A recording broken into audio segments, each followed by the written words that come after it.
Bueno, seguimos entonces. Qué bueno que hay amor en la casa. Le damos gracias al Señor porque Dios nos ha llenado de su amor y eso es lo que tenemos que demostrar. ¿Qué más hay en esta vida sino el amor de Dios derramado en nuestros corazones? Hoy, como les mencioné, les prometí que le iba a traer un predicador invitado. Así que de la República de Aguada le hemos traído un predicador invitado. De hecho, hablando un poquito más en serio, hoy comenzamos una nueva serie que va a durar durante todo el verano y por eso los talleres de identidad están planificados durante todo el verano, porque nos queremos enfocar durante el tiempo de verano en nuestra identidad. Muchas veces no podemos, como nos decía Josh el domingo pasado, no podemos actuar en amor, en misericordia y en justicia, porque no hemos podido asentarnos en nuestra identidad.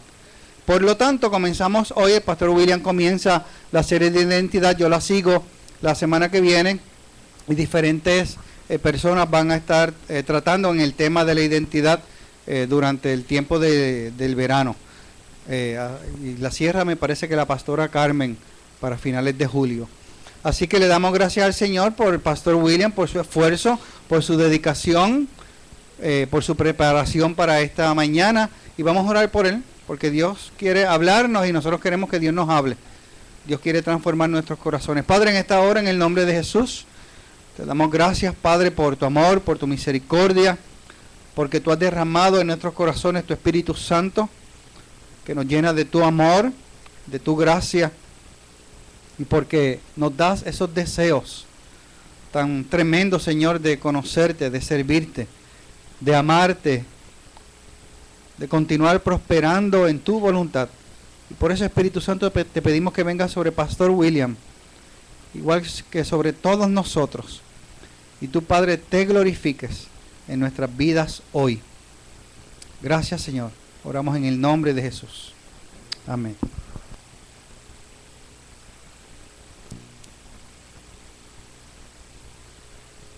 Bueno, sí. Buenos días. ¿Me copian? ¿Me oyen?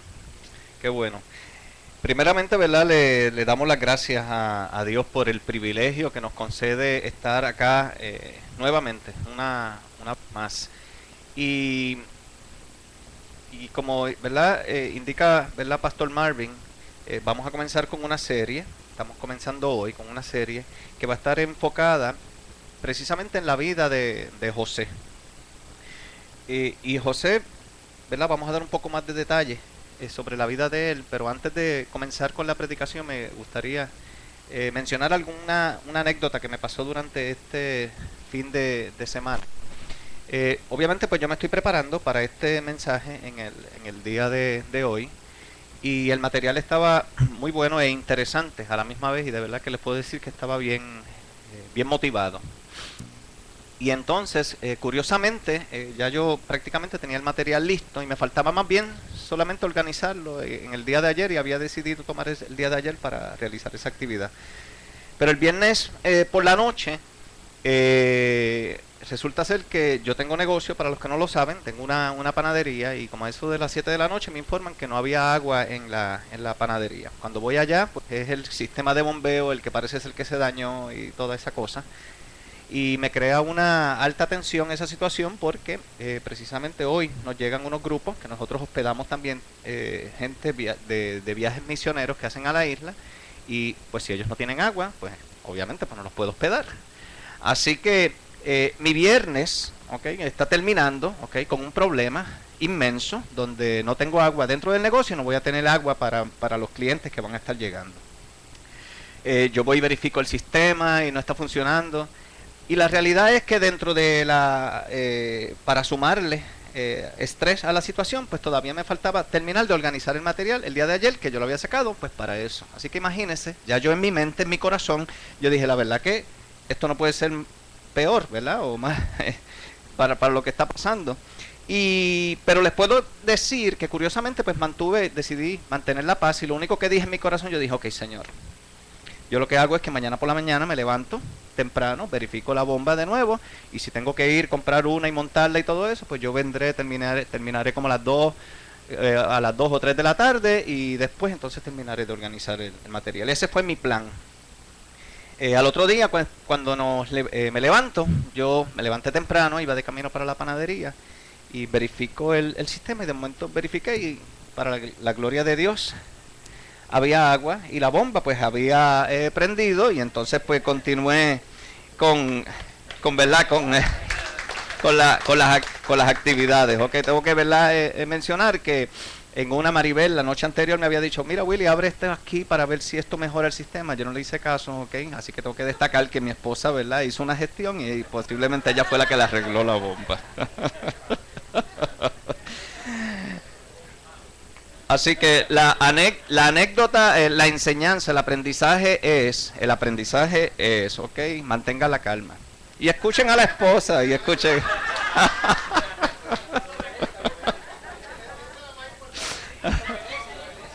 Bueno, ok, ya nos relajamos, ok.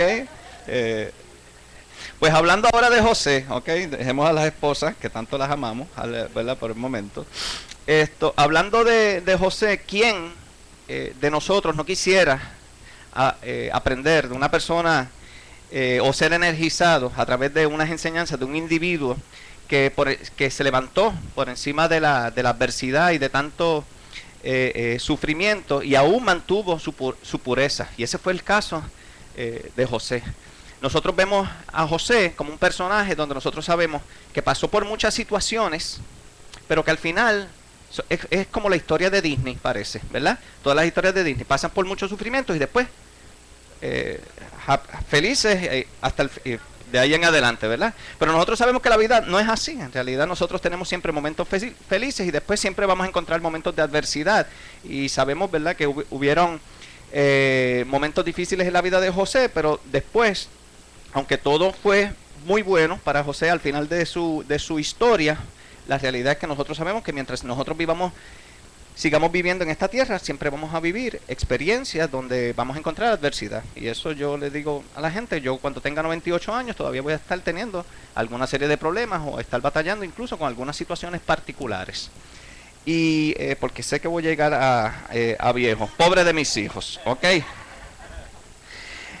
Para que conozcamos un poquito de trasfondo, ok, de José como tal. José, para los que no lo sabían, ocupa en el libro de Génesis más que cualquier otro personaje, incluso más historia que Adán, más historia que Noé, más historia que Abraham e Isaac, incluso que su propio padre Jacob.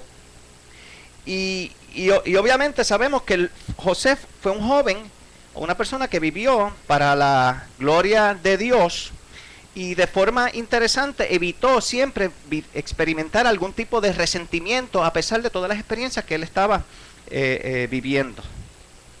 Incluso, ¿verdad?, sobrepasó las ofensas, sobrepasó muchos obstáculos y modeló una virtud que en estos tiempos posiblemente nosotros no la veamos muy a menudo, y es el tema del perdón. Así que obviamente pues si, como les menciono, en estos tiempos el perdón es un tema que lamentablemente no se ve a menudo, y lo podemos ver incluso en situaciones tan simples como cuando nosotros vamos guiando por la carretera y alguien, por ejemplo, nos hace un corte de pastelillo, pues nosotros o le prendemos la luz larga, o no lo perdonamos, okay, le prendemos la luz larga o le pegamos el carro. Hay una actitud como de desquite que es normal, ¿verdad? O de momento alguien se nos pega y como que le enseñamos las luces de stop, ¿verdad? Para que no se me pegue mucho. Incluso el otro día estaba en una corte y una jueza le estaba llamando la atención a una familia, e incluso al policía, porque estaba un hermano demandando al otro. Y entonces, curiosamente, la madre de ellos, que parece ser con una enfermedad terminal, les dice a uno de ellos: mira, por favor, quítale la demanda a tu hermano, ¿okay? para nosotros mantener la paz. Y curiosamente, ellos, instruidos por su mamá, cuando el hermano va donde la jueza, pues le dice: mira, yo quiero quitarle los cargos a mi hermano. Y la jueza al final terminó diciendo lo siguiente, ¿saben qué? Los asuntos familiares no se arreglan en las cortes, le dijo a los hermanos y le dijo incluso al policía. ¿Okay? Así que yo no espero que tener que volver a ver un caso de estos aquí en la corte. Pero para que veamos, ¿verdad?, hasta qué límites a veces los conflictos y la falta de perdón nos llevan. Y esa juez, pues en ese caso, pues obviamente estaba dando una lección a esa familia, pero que también yo estaba en aquel lugar, pues entonces me sirvió también de aprendizaje. Al final, esto nos lleva de nuevo a José. José fue un personaje verdaderamente asombroso que tuvo una particularidad muy especial, y fue que también él rechazó ser resentido, acumular rencor y sucumbir hasta la amargura normal a la que podríamos sucumbir muchos de nosotros ante todas las situaciones de adversidad que podemos enfrentar. A veces pensamos en José y pensamos como que era una persona como demasiado buena para ser cierto, pero la Biblia así muy bien lo muestra. Por lo tanto, la Biblia, siendo el manual de nosotros, utiliza la historia de José con todos los detalles que ya nosotros conocemos para que nosotros aprendamos a comprender, ¿ok?, el desarrollo de su carácter, desde un joven, siendo un joven posiblemente arrogante pero carismático a la vez, hasta convertirse eventualmente en un hombre compasivo. A mí me toca cubrir la primera parte de la vida de José, donde básicamente se enfoca, ¿verdad?, desde su nacimiento hasta los 17 años. Pero antes de proveer más detalles de la vida de José, es importante que nosotros conozcamos un poco de trasfondo de la vida en la familia de José. Por ejemplo, tenemos que conocer un poquito de Jacob. Jacob, como nosotros sabemos, Dios le cambió el nombre, y le cambió el nombre de Jacob, que lo que significaba era impostor o engañador o usurpador. También Dios le cambió el nombre a Israel, que lo que quiere decir es el que lucha con Dios, y fue que él, Jacob, luchó con Dios para conseguir la bendición. Así que, pero entendamos que el tema de engañador, de usurpador y de engaño es parte, lamentablemente, de su familia, y lo vamos a ver un poquito más adelante en lo que lo voy a mencionar ahora. Resulta ser que Jacob se va de su tierra, y allá en otras tierras, allá se enamora de Raquel. Él quiere casarse con Raquel, esta mujer preciosa, se quiere casar con ella, pero resulta ser que viene el que es su suegro, lo coge y le dice, no hay problema, te vas a casar con ella, y él le dijo, yo voy a, por esa mujer, yo pues hago lo que sea, trabajo 7 años de gratis. Así, la verdad que la amaba, se lo digo de corazón, evidentemente, de eso no hay duda. Entonces, evidentemente, pues el papá accede, pero al fin y al cabo, el papá lo engaña, ¿ok? Y yo no sé cómo son las costumbres en ese tiempo, pero cómo es que al otro día es que él se da cuenta que era Lea y no era Raquel. No sé qué es lo que habrá pasado en ese momento, pero lo importante del caso es que Jacob fue engañado. Luego, cuando él le reclama a su suegro, pues evidentemente le hace el reclamo de que mira, era Raquel. Y el suegro le da la explicación de lo que son las costumbres en esa área, pero al final de nuevo él le dice, pues no hay problema, yo entonces me caso con Raquel y entonces trabajo 7 años más, así que de forma gratuita. O sea que en realidad estaba trabajando 14 años por Raquel, no era por Lea, ¿ok? Así que es importante, ¿verdad?, que comprendamos esa parte. Lamentablemente Raquel, a la que él amaba, era una mujer estéril, y Lea sí era fértil. Esto lo que quiere decir es que dentro del vínculo, dentro del ambiente familiar, había unas batallas por el amor de Jacob como tal, entre dos mujeres. Si con una es difícil, imagínense con dos, ¿ok? Pero yo estoy hablando, ¿verdad?, bajo condiciones general, ¿verdad? Hablando, ¿ok? Pero, ¿verdad?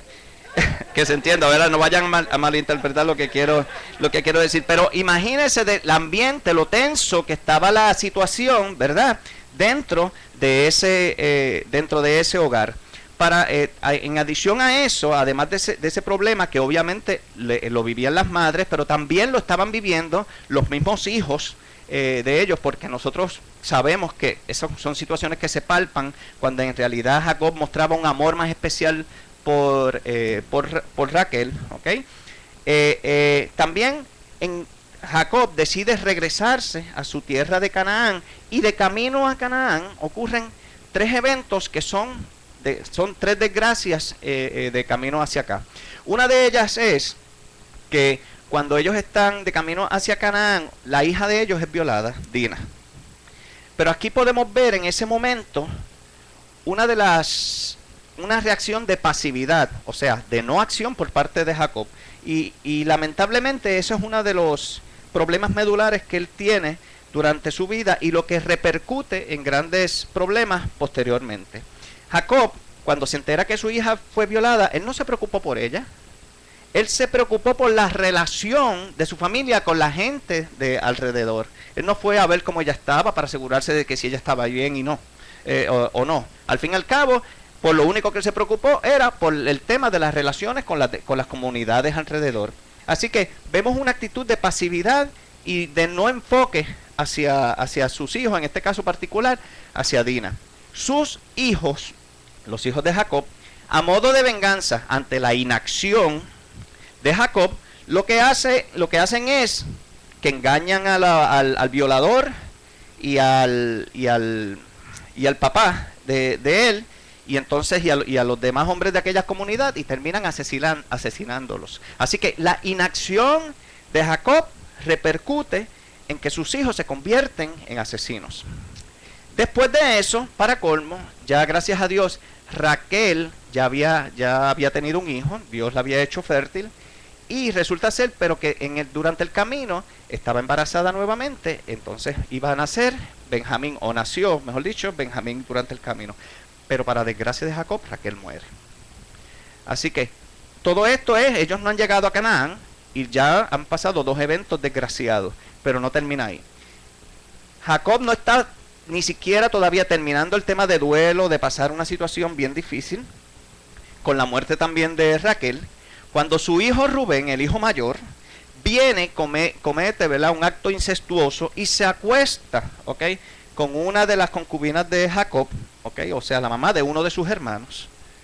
Termina acostándose y obviamente eso creó una situación terrible, donde para colmo nuevamente Jacob no hizo nada por la violación de su hija, tampoco hizo nada ante el acto incestuoso por parte de Rubén. Así que eso nos da un trasfondo bastante claro de cuál era el ambiente en el que José y sus hermanos se estaban desarrollando, estaban viviendo.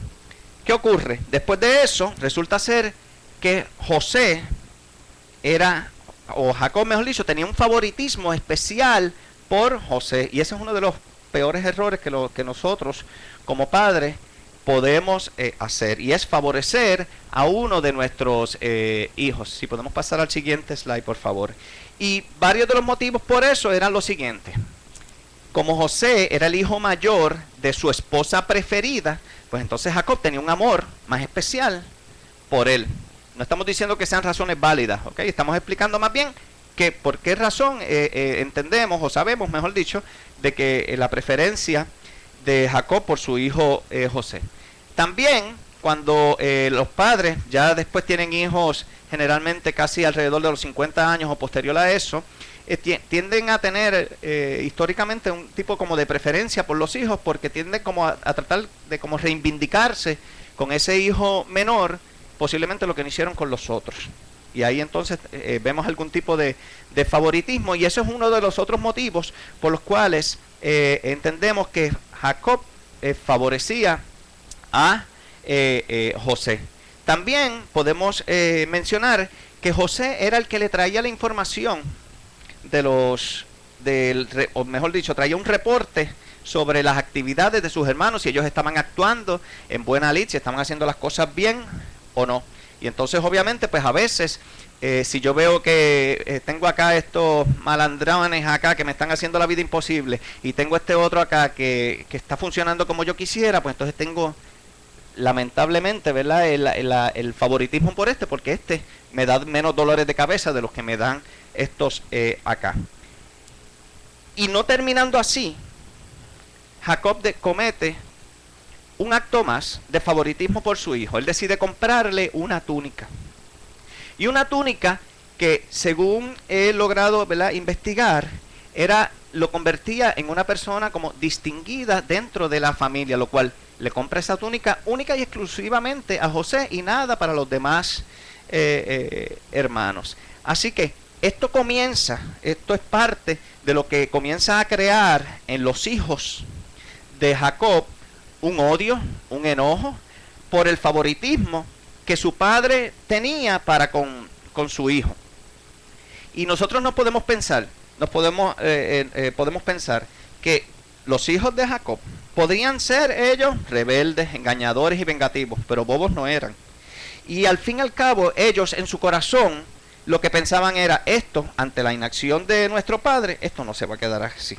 Esto nosotros lo vamos a arreglar. Así que era una cuestión de tiempo para que explotara esta bomba, ¿no?, que evidentemente estaba ya en sus últimos minutos antes de estallar. Así que comprendamos lo siguiente: padres pasivos, grábese esto, donde hay ambientes hostiles, van a repercutir en eventos desastrosos. ¿Okay? Aquellos padres que no tomamos acciones oportunas en familias donde hay ya situaciones de hostilidad, van a tener situaciones desgraciadas, lamentablemente, dentro de su ambiente familiar. Jacob no hacía nada, absolutamente nada, por disimular el favoritismo que él tenía por José, y por eso sus hermanos lo odiaban cada día más.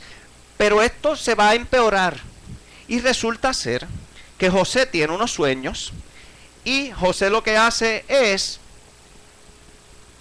no sabemos los motivos por lo que lo hace, pero él decide hacerle el cuento a sus hermanos. Y ahí eso es lo que nos lleva a Génesis 37, 5 al 11. Y les voy a leer. Lo tienen ahí también para que lo anoten también. Cierto día José tuvo un sueño, y cuando se lo contó a sus hermanos, estos le tuvieron más odio. Fíjese ahí. O sea, ya ellos lo odiaban, pero entonces ahora le tuvieron más odio. ¿Ok? Pues les dijo, préstenme atención, que les voy a contar lo que he soñado. Resulta que estábamos todos nosotros en el campo atando gavillas. De pronto mi gavilla se levantó y quedó erguida, mientras que la de ustedes se juntaron alrededor de la mía y le hicieron reverencia. Sus hermanos replicaron, ¿de veras crees que vas a reinar sobre nosotros, que nos vas a someter? Y lo odiaron más. O sea, fíjense cómo esos sentimientos de enojo y de odio se iban almacenando, y sabemos que en algún momento eso tenía que explotar. Y lo odiaron aún más por los sueños que él le contaba. Después, un sueño no era suficiente, o sea, tenía que tener otro más, ¿ok? Para que precisamente, yo lo que entiendo es para que se pueda completar la escritura, ¿no? Para que pudiera pasar los eventos que pasen después. Después José tuvo otro sueño y se lo contó a sus hermanos. Le dijo, tuve otro sueño en el que veía que el sol, la luna y 11 estrellas me hacían reverencias. O sea, primero eran los hermanos solamente, ahora se fueron enredados los papás también, el papá y la mamá, ¿ok? Cuando se los contó a sus padres y a sus hermanos, su padre los reprendió. ¿Qué quieres decirnos con este sueño que has tenido?, le preguntó. ¿Acaso tu madre, tus hermanos y yo vendremos a hacerte reverencias? Sus hermanos le tenían ahora envidia, no solamente lo odiaban, ahora también estaban envidiosos hacia él. Pero su padre meditaba en todo esto, y le añado ahí, no hacía nada. Meditar. Fíjese cómo, evidentemente, o sea, podemos ver que José, lamentablemente, consciente o no inconsciente, le estaba echando sal a la herida, a la llaga que había ya en todos estos hermanos. O sea, él estaba añadiendo insultos al que ya estaba herido. Y por lo tanto, esto era una situación ya que era cuestión, como nosotros decimos, la mecha ya estaba corta y era una situación que evidentemente estaba ya a punto de explotar. Así que, ¿qué ocurre? Luego, posteriormente, después que pasan, ya todos los hermanos están ya enojados, están ya a punto ya de que toda esta situación explote. Un día los hermanos se van a pastorear las ovejas al pueblo de Siquén. Y Jacob lo que hace es, posiblemente preocupado por la seguridad de sus hermanos, porque recordemos, o les menciono, que Siquén fue donde violaron a Dina, ¿ok? Por lo tanto, si fue donde violaron a Dina, también fue donde los hermanos también vinieron y mataron a al violador, a su papá y a los demás hombres de aquella zona. Que posiblemente eso le creaba algún grado de preocupación a Jacob, y Jacob decide enviar a José de nuevo a que, mira, verifícamelo mis hijos, y me traes entonces un reporte con respecto a ellos. José, bien obediente, como hijo amado y preferido de Jacob, arranca para allá, por allá comienza a buscar a los muchachos por Siquén y no los consigue. Pero entonces, allá un señor lo ve, y entonces él viene y le pregunta, y eso nos lleva a los siguientes versículos de Génesis 37, 17 al 20. Ya se han marchado de aquí, le informó el hombre, eso fue a José, ¿verdad? Sobre dónde estaban los hermanos. Les oí decir que se dirigían a Dotán. José siguió buscando a sus hermanos y los encontró cerca de Dotán. Como ellos alcanzaron a verlo desde lejos, antes de que se acercaran, tramaron un plan para matarlo.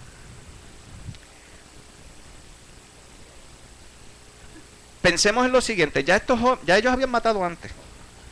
Así que su enojo y su ira y sus celos y su envidia era tan y tan profundo que el tema de matarlo era un tema normal entre ellos y no hubo un tema de titubeo con respecto en ese tema.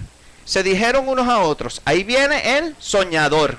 Y cuando nosotros vemos esta palabra de que ahí viene el soñador, nosotros podemos entender que cuando José les hizo aquella historia de aquellos dos sueños que él tuvo, donde les rendían reverencia hacia él, evidentemente eso fue la gota que colmó la copa. O sea, ya era una cuestión de que era que ellos lo encontraran, como está pasando aquí, y vamos a deshacernos de él. Ahora sí que le llegó la hora, vamos a matarlo y echarlo en una de las cisternas, y diremos que lo devoró un animal salvaje, y a ver en qué terminan sus sueños de nuevo. ¿Se dan cuenta? El sueño, la historia de los dos sueños fue lo que marcó el giro de esta historia.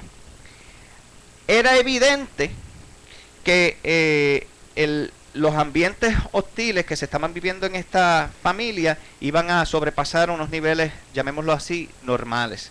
Sin embargo, nosotros tenemos que comprender que esto puede pasar en cualquier tipo de familia. Posiblemente no llegue a temas de asesinatos, posiblemente sí, en algunos casos los hemos visto.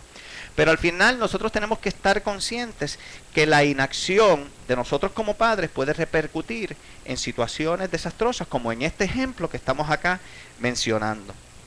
Así que se registra allí en la Biblia que el enojo era tanto que tan pronto José llega donde ellos, lo primero que ellos hicieron fue que lo despojaron de la túnica. La túnica era lo que distinguía a José, como que era mejor que ellos. Así que eso es lo primero que ellos le quitan, ¿ok? Y obviamente lo meten a la cisterna, pero lo meten a la cisterna, fíjense que ellos se sientan a comer. El pobre muchacho posiblemente está desmayado allí, ¿verdad? Dentro de la cisterna, ellos se sientan a comer y sin ningún sentido de culpabilidad, ni de incomodidad, ni nada por el estilo. Ellos estaban allí felices de la vida comiendo como tal, y al fin y al cabo, el pobre José, allá encerrado, posiblemente pensando que en algún momento lo iban a liberar, pero evidentemente lo que dice la historia es algo diferente. Al fin y al cabo, Rubén trató de influenciar para evitar la trama de matar a José, ¿verdad? No se materializara, porque al fin y al cabo Rubén, el hermano mayor, por algún grado de responsabilidad por su hermano menor, se sentía que debía protegerlo, y él dice, pues mira, mejor déjenlo en la cisterna y después yo vengo y lo rescato. Pero el plan fue lo siguiente: Judá, otro de los hermanos de José, dice, pues mira, en vez de matarlo y nosotros quedarnos acá con la carga de la muerte de José, vamos a hacer mejor lo siguiente, vamos a sacarle provecho económico. Olvídate, si como quiera que sea, nos vamos a deshacer de él, nos los vamos a quitar del medio, pero si entonces por lo menos vamos a sacarle chavos a la situación, ¿ok? Y entonces eso es lo que hacen. Pasa un grupo de unos mercenarios que iban camino hacia Egipto, y al fin y al cabo lo que deciden hacer es venderlo como esclavo, que de hecho lo vendieron por relativamente buen precio, ¿ok? A José, a su propio hermano. Lo vendieron para que entonces ellos se lo llevaran. Y aquí es donde yo puedo ver una gran profundidad de falta de perdón y obviamente de gran enojo, porque sabiendo los hermanos la preferencia que tenía su padre por su hijo, se registra que ellos lo que hicieron fue que le dijeron, cuando Rubén volvió a aquel lugar, a la cisterna, y verificó que José no estaba allí y descubrió que lo habían vendido, lo que ellos dijeron, pues mira, vamos a matar un cabrito, llenamos la túnica que nuestro padre le regaló, la llenamos de sangre y se la entregamos y le decimos que un animal lo devoró. Dice que cuando ellos llegaron delante de Jacob, lo que ocurrió fue que le tiraron la túnica y le dijeron, mira a ver si esa es la túnica que tú le regalaste. Y Jacob dice, sí, esa es, y seguramente un animal salvaje lo devoró. Fíjese lo que es el engaño y el odio tan profundo. Y la parte del engaño, para que ustedes vean que era una situación que sí debía salir de la vida de José, pero lamentablemente era algo que estaba en el ambiente familiar de ellos. Yo no puedo imaginarme cómo, ¿verdad?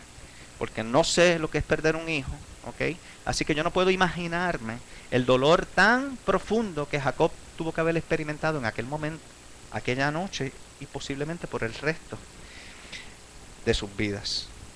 Dice que Jacob hizo duelo por José por mucho tiempo, y ninguno de sus hijos, a pesar de todos sus esfuerzos, podían consolarlo. ¿Qué nosotros podemos aprender? Mire, lo primero es que ningún enemigo es más sutil que la pasividad. En otras palabras, nosotros tenemos que comprender, a veces nosotros como padres pensamos que decimos, pues mira, mantenemos la paz, ¿ok? No queremos evitar el tema del conflicto. Pero ¿sabe lo que pasa con los padres pasivos?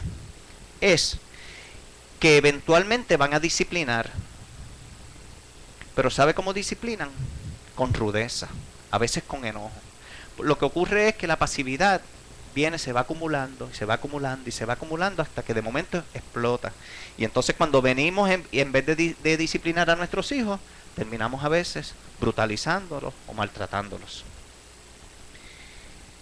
Nosotros como cristianos, miren, en estos tiempos que son tan y tan difíciles, como en el tema de la crianza de nuestros hijos, si a nosotros con el poder de Dios se nos hace difícil, imagínense las personas que no ponen sus situaciones delante de Dios.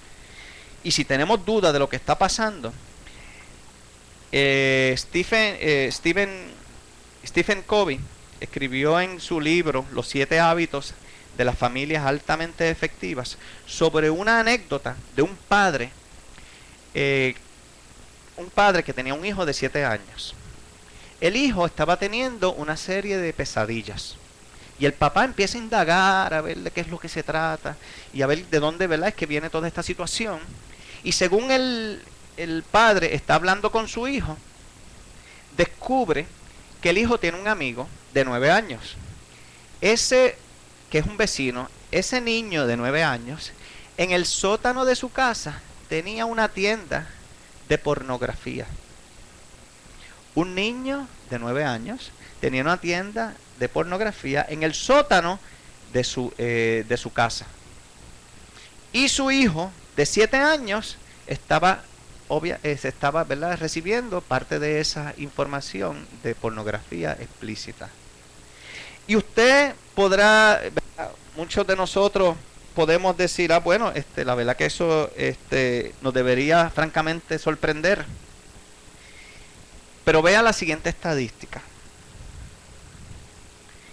Los niños en estos tiempos, más o menos, pasan alrededor de 7 horas al día viendo televisión o internet.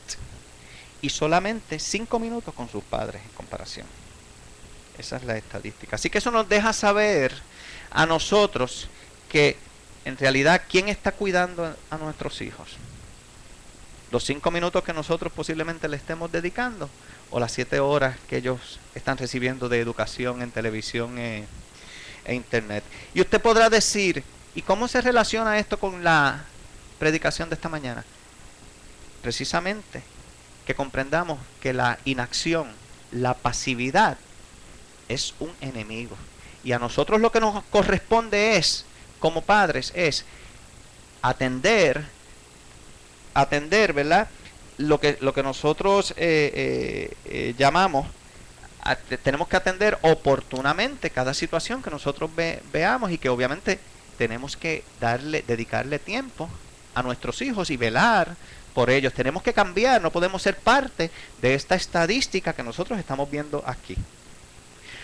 Otro tema que nosotros tenemos que aprender de la enseñanza de hoy es que ninguna respuesta es más cruel que los celos. Miren, los celos son destructores, son devastadores. Y cuando nosotros los dejamos que se adueñen de las situaciones que nosotros estamos experimentando, usted tenga la certeza que usted va a tener dentro de su hogar o dentro de su casa o dentro de su propia vida, usted va a tener resultados devastadores. ¿Y cómo usted atiende eso? Pues mire, sencillo. Cada vez que usted vea una mala actitud, en su hijo específicamente, ya sea de celos o cualquier otro comportamiento, usted tiene que actuar, ¿verdad?, con severidad para mitigar y eliminar esa actitud incorrecta. A veces nosotros queremos dar disciplina porque vino el hijo, no sacó buenas notas por acciones, o yo le di una instrucción y no hizo un trabajo. Pero de la misma severidad es la que le tenemos que aplicar a los temas de las actitudes que ellos tienen. Y lo tenemos que hacer con firmeza y lo tenemos que hacer con consistencia. Después de todo, si también su hijo, usted viene y descubre que tiene una buena actitud, pues usted venga, felicítelo y premielo también, porque también las buenas actitudes hay que premiarlas. Así que estemos bien conscientes también de ese tema. Por último, ninguna acción, la otra enseñanza es que ninguna acción es más fuerte que la oración. Y aunque la Biblia no registra que Jacob, después de enterarse de la muerte de José, de la supuesta muerte de José, no registra que él se fue y delante del Señor y oró, pero nosotros podemos concluir que sí, que eso fue lo que él hizo, que Jacob eventualmente lo que hizo fue, para poder sobrellevar esta situación de dolor tan terrible por la que él estaba pasando, él se volvió al Señor.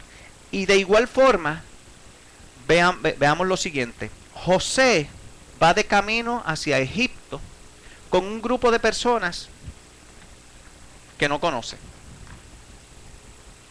Por lo tanto, ¿a quién usted cree que José se iba a volver? ¿Realmente era Dios? Seguramente él lloró, sufrió, pero él comprendió durante ese camino que lo único que podía tener era esperanza por la intervención divina de Dios para sacarlo a él de esa situación. Le voy a pedir que por favor se pongan en pie.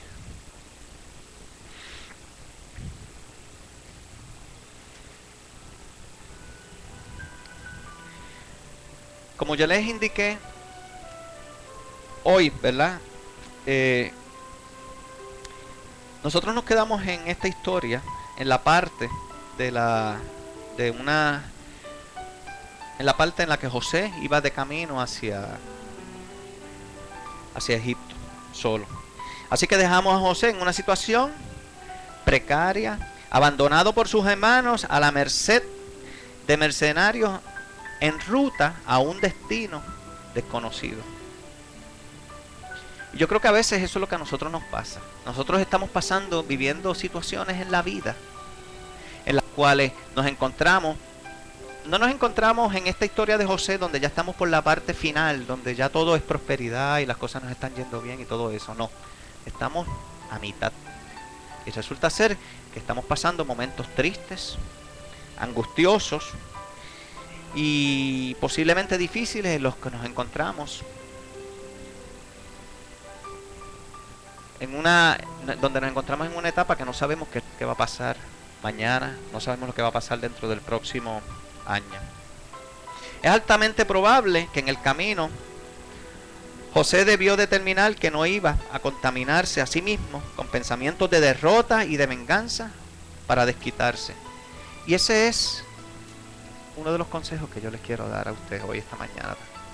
Es importante que nosotros, aunque nos encontremos en momentos de ceguera, que nosotros no sepamos qué hacer, lo que nosotros debemos hacer es tomar las decisiones correctas.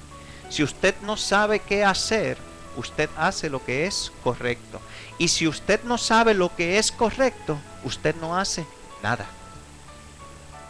Cuando usted no sabe qué hacer ante una situación difícil, usted lo que hace es que usted busca consejo ante gente sabia, ya sea los líderes dentro de su iglesia, gente que posiblemente hayan pasado por la misma situación que usted pasó y que decidieron poner, ¿verdad?, sus asuntos ante Dios y comenzaron a tomar las decisiones correctas, porque al final José fue bendecido, favorecido y alcanzó lo que soñó, porque él decidió tomar decisiones correctas a pesar de todo el maltrato y el abuso que él recibió de los demás.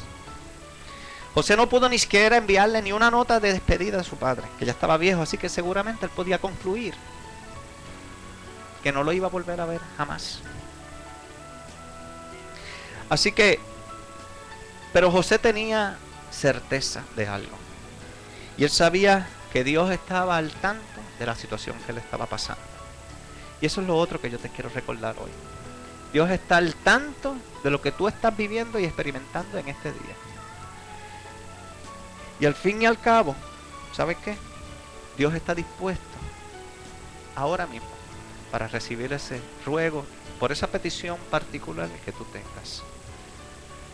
Padre, te doy gracias, Señor, por esta palabra, Señor, que tú nos has traído en esta mañana. Te pedimos, Señor, que nuestro corazón, Señor, sea receptivo y que tu Espíritu Santo profundice aún más esta enseñanza que tú nos das en esta mañana. Sabemos y confiamos que va a ser, Señor, transformadora y que nos va a ayudar, Señor, a sanar y a actuar de forma correcta. En el nombre de Jesús. Si usted de alguna forma este mensaje le ha tocado su corazón, si usted le gustaría recibir oración, le vamos a pedir a los líderes, por favor, aquellos que también estén por acá, que pasen al frente. Por favor, no se pierda la oportunidad de nosotros orar por usted. Dios les bendiga y Dios les guarde, y nos vemos entonces durante la semana en las reuniones de célula y el domingo que viene.